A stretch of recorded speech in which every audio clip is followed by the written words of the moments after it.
భజన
చేసే దాంట్లో రెండు రకాలు ఉంటుంది అన్నమాట. భజనలో కూడా రెండు రకాలు ఉంటుంది. ఏందయ్యా రెండు రకాలు ఉంటే, కీర్తనలు తత్వాలని రెండు రకాలు ఉంటాయి అన్నమాట.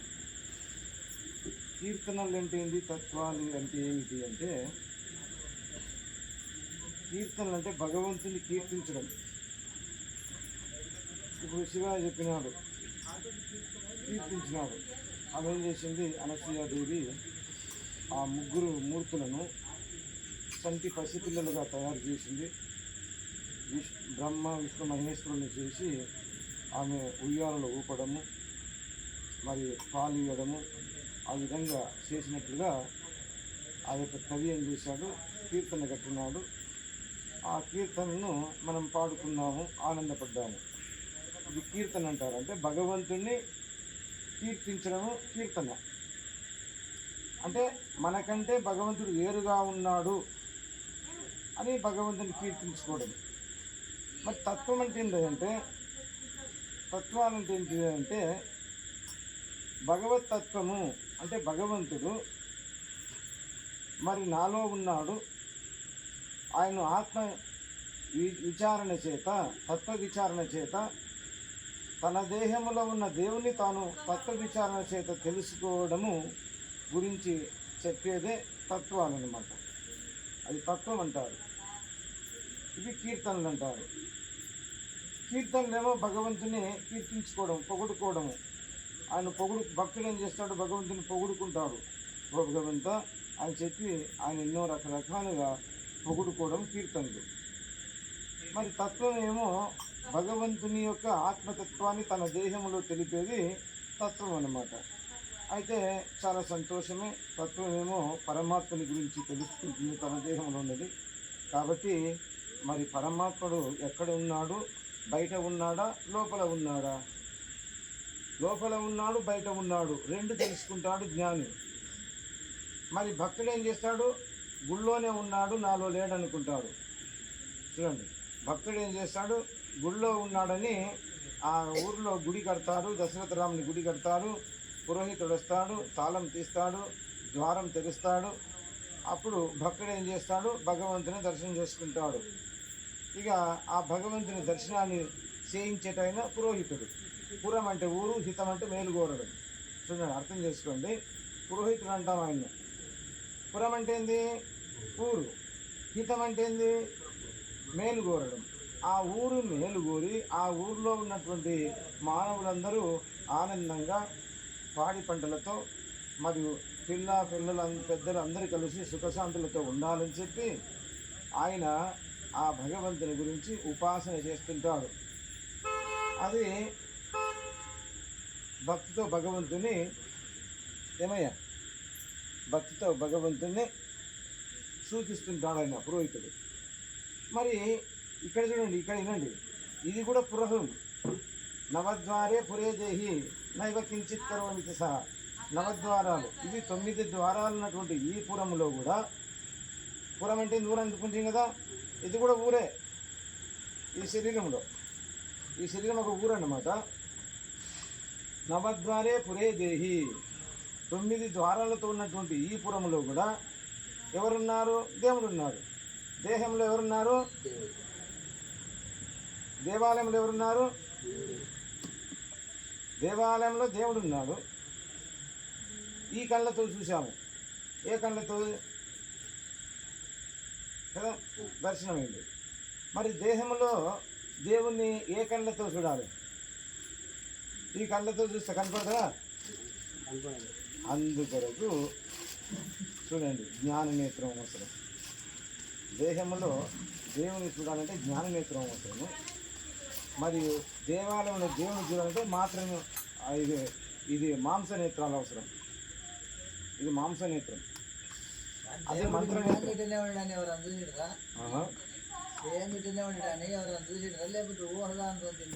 ఆయనకు రూపం నామం ఈయన ఊహించుకుని ఉంటే ఏందయ్యా అయ్యా, ఈ జగత్తులో ఏముందంటే ఆమె ఏం చేసింది?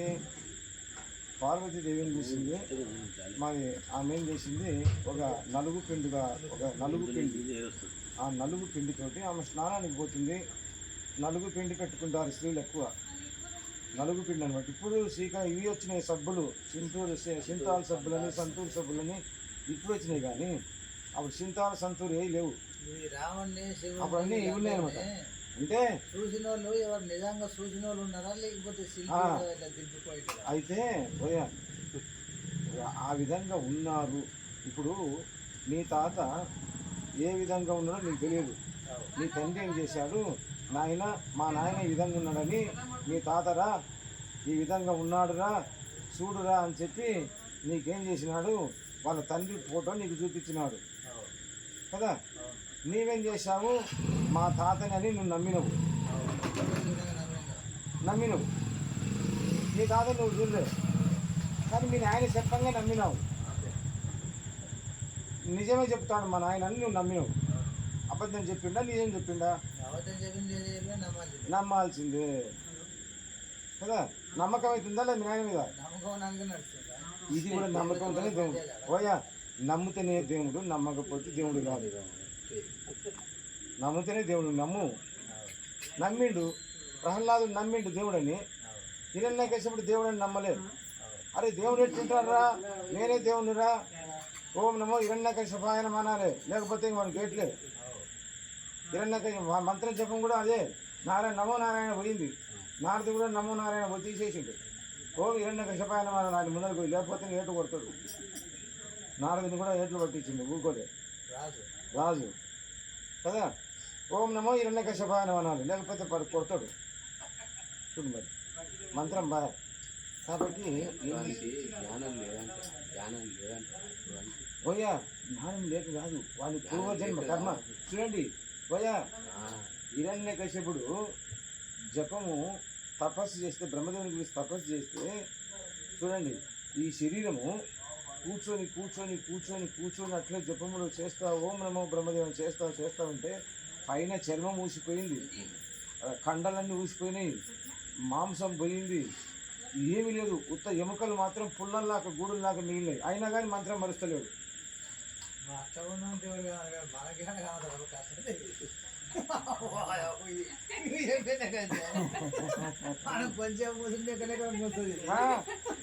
ఏమి లేదు పోయా, గూడులాగా అయిపోయింది, పిట్టగూడులాగా అయిపోయింది, ఎముకలు మొత్తం అంతే, ఏమి లేదు పైన.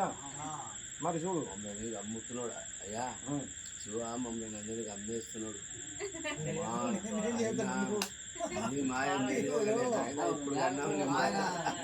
మమ్మల్ని కుక్కోళ్ళని చేస్తున్నాడు.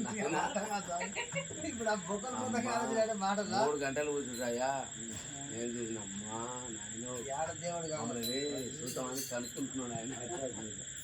కనుక్కుంటున్నాడు కానీ మహా ఏకాగ్రత బాగుంది కదా ఆ, ఇవాళ మామూలు కాదు. ఇప్పుడు చూడు, ఇప్పుడు ఇంకా 12 గంటలకు పోయి పండుకున్నా కానీ 3 గంటలకు లేవాల్సిందే, స్నానం చేసి చెప్పడానికి కూర్చోవాల్సిందే. మరి అట్లా ఉందండి ఏకాగ్రత. పోవడమే ఇంత పోవడమే కాలు పెట్టి ఊరుకుంటాం నాకు. దేవునికి అంత తిప్పలు పడకపోతే ఏడ కానొచ్చు. అయితే ఓయా అదే ఉపమానం. దేహములో దేవుణ్ణి చూసుకున్నవాడు జ్ఞాని, దేవాలయంలో దేవుణ్ణి చూసినవాడు భక్తుడు. భక్తునికి జ్ఞానికి తేడా ఉంటుంది చూడండి. కాబట్టి తన దేహంలో తాను దేవుణ్ణి చూసినవాడు జ్ఞాని. దేవుని చూడాలంటే ఇప్పుడు ఈ సాయి బయట కూతురుకుండా ఉండాలి కదా. ఇప్పుడు మనము కూర్చొని మొక్కని వచ్చినాం. ఈ లోపల సాయి బయటకు తిరగకుండా ఉంటేనే ఏమన్నా కొంచెం కూర్చుంటుంది. ఇది బయటకు తిరిగితే మనసు ఏమన్నా మనసు కూర్చుంటుంది. మనసు మనసు అంటున్నాడు. ఈ సాయి మన ఏవ మనుష్యానం బంధనాన్ మోక్షే. సాయి లోపల మొక్క అయితేనే ఏమన్నా కూర్చుంటుంది మనకి కొంచెం. అందుకే చెప్పిండయా, మన ఏవ మనుష్యానం బంధనాన్ మోక్షేయత్. ఈ మనసు ఏం చేస్తుందంటే మనిషి లోపల ఉంది చూడు. మనిషి ఎక్కడుంది? మనసు లోపల ఉంది.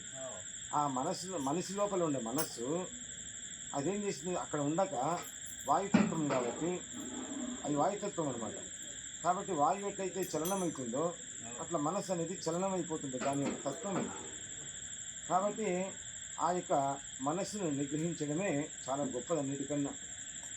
అదే అంటున్నది. ఇప్పుడు ఆ స్వామి మనం ఈ భజన చేసింది ఏడ చేసినా మనం అందరి పోకుండా లేకుండా బయట మాకు వెళ్ళాము ఏడ ఉంటుంది అది. ఉండదు, అందుకే అంతర్ముఖంగా ఉండమన్నట్టు. అంతర్ముఖంగా అయితే మీకు ఏమైనా కొంచెం కొంచెం అది చూడు ఇంపార్టెంట్. లేకపోతే కష్టమైన పని. మా కష్టమైన పని మళ్ళీ మంది ఈ అమ్మాయి దినం మొక్కుతున్నా అంటే యాదవ్ లేరు మళ్ళీ మంది అట్లా అంతర్ముఖంగా ఉండాలి, బహిర్ముఖంగా కాదు. ప్రపంచం అయ్యా ఓయా చెప్పేది నువ్వు, ఓయా ఏది మాట ఇప్పుడు చెప్పేది నువ్వు. ఈ మనస్సు అనేది ఉదయం లేచింది పండుకునే వరకు బహిర్ముఖంగా బాహ్య ప్రపంచంలో తిరిగి వచ్చింది. వచ్చిందా లేదా? బాహ్య ప్రపంచంలో తిరిగి వచ్చింది. మరి ఇప్పుడు అంతర్ముఖంగా మళ్ళించాలంటే కష్టమైనా కాదా? కష్టం ఏం లేదు, కొంచెం ఏముంది అంటాడా తిరిగేదానికి అది ఉత్తదాన్ని తెలుసుకోవాలి. ఉత్తదాన్ని అదే కష్టము. ఇప్పుడు సులభమే కాదు చెప్పేది నువ్వు. నీళ్ళను దాటిపోయేవాడానికి సులభమే. ఈత సులభమైంది, ఈత రాని వానికి అది ప్రమాదమైంది. ఈత వచ్చినానికి సులభమైంది, ఇది రావడానికి ప్రమాదమైంది. మరి ఇద్దరు మనుషులే, ఇద్దరు మంచిది. వీనికి ఏమో ప్రమాదమైంది, వానికి ప్రమాదం కాదు. ఈత విద్య నేర్చుకోక. మరి ఇక్కడంతే, బ్రహ్మ విద్య నేర్చుకోక ప్రపంచ విద్యలో ఉన్నాడు, సంసార సముద్రంలో మునిగి చచ్చిపోయినాడు. ఆ నీళ్ళలో ఎట్లా చచ్చిపోయినాడో వాడు పడి. నీళ్ళకి ఏమైనా ద్వేషం ఉందా? వీడిని తేలవాలి, ఈయన ముంచాలని ఏమైనా నీళ్ళకుందా? మరి పరమాత్ముడు కూడా ఈయన ముంచాలి సంసారంలో, ఈయన తేలవాలని పరమాత్మ దేశం ఉందా? ఇప్పుడు లేకపోవచ్చు, స్టార్టింగ్లో లేకపోవచ్చు. ఇప్పుడైతే నాకైతే నమ్మకం లేదు. కానీ ఇప్పుడు మనం ఒక వస్తువుని తయారు చేస్తాం కదా, అది నువ్వు ఒకటి గమనించింది బాగా ఒకసారి మంచిగా ఆలోచించు. ఇప్పుడు సృష్టిని తయారు చేసినప్పుడు నువ్వు తప్పు చేయలేదు, నేను తప్పు చేయలేదు. ఫస్ట్ అప్పుడు ఎవరైనా చేసినా తెలియదు వచ్చినాం. కానీ కాకపోతే ఈడ జరిగిన ప్రవర్తన ఎట్టున్నదో మన వాతావరణం ఎట్టున్నదో ఏదో జరిగింది. లేకపోతే కూడా మనము మనం అనుకున్నాం ఇవి తెలుసుకోకుండా మనం తినాము. ఇప్పుడు ఒట్టిగా ఎన్ని దేవుని అని తిరిగితే ఏం చేస్తాం? రోజు భయం చేసి 24 గంటలు పని నిద్రపోయింది, ప్రపంచంలాగా నిద్రపోకపోతుంది, మళ్ళీ తెలుసుకోపోతుంది. అయిపోతుంది మన పరిస్థితి అంతా. మన పరిస్థితి మాత్రం అదే ఈ మనసుకు ఉత్తది అంతే.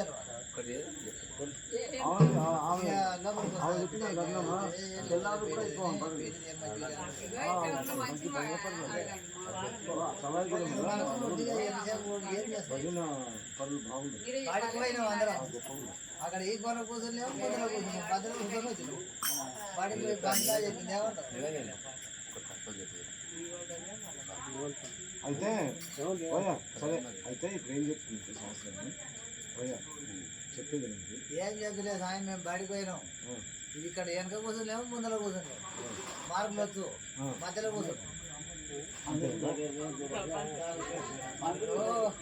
పందుల దగ్గర ఉన్నా కూడా జర బాగుంటాయి క్లాసులో కూర్చున్నా తప్పుడు వెనక కూర్చున్నా బాగుంటాయి మధ్యలో కూర్చున్నాం ఇక్కడ చూసే నీకైతే ఇక్కడ పరిచయం అవుతుంది మళ్ళీ ఇక్కడ చూసినా ఇట్లా పరిచయం అవుతుంది మన పని అంతా ఇంకేంటే మధ్యలో లేమో క్లాసు పోయినాడు కూడా పిల్లలు కూడా నువ్వు చూడు ఆ పిల్లలు వెనక కూర్చున్నాడు అన్న ఫస్ట్ క్లాస్ వస్తాడు ముందర కూర్చున్నాడు వస్తాడు మధ్యలో కూర్చున్నాడు రావట్లేదు బాగా గమనించాడు అక్కడ మరి మనది అట్లా అయితే అందుకొరకు యాకొన్న కొనకు చేరాలి మీరు ఎంత తిప్పలు పడుతుంది చూసి నాకు చాలా సంతోషం ఈ వయసులో ఇప్పుడు తిప్పలు పడతారు కానీ ఎక్కడ తిప్పలు పడతారో మళ్ళీ ఎక్కడ చేస్తారో దాన్ని ఏం చేస్తారో అక్కడ వడ్డుకోవాలని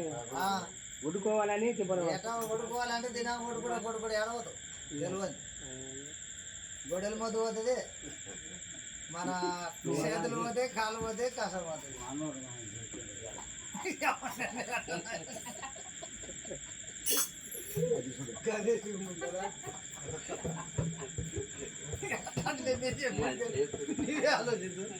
ఉన్న గొడవలు పోతువా చేతులు బా కష్టం బా అది ఆడుంది అది కష్టం ఉంది ఇది మొదలు పోయింది కానీ అది ఆడు సరే అయ్యా పడుతుంది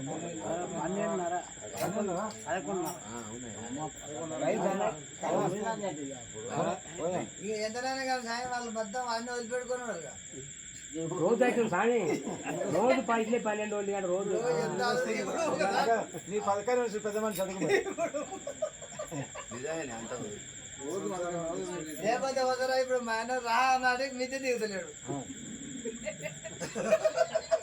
అన్న రాడు ఇల్లు చూసి రాడు కూడా దిగుతలేడు అని ఏం చేయాలి చంద్రాలు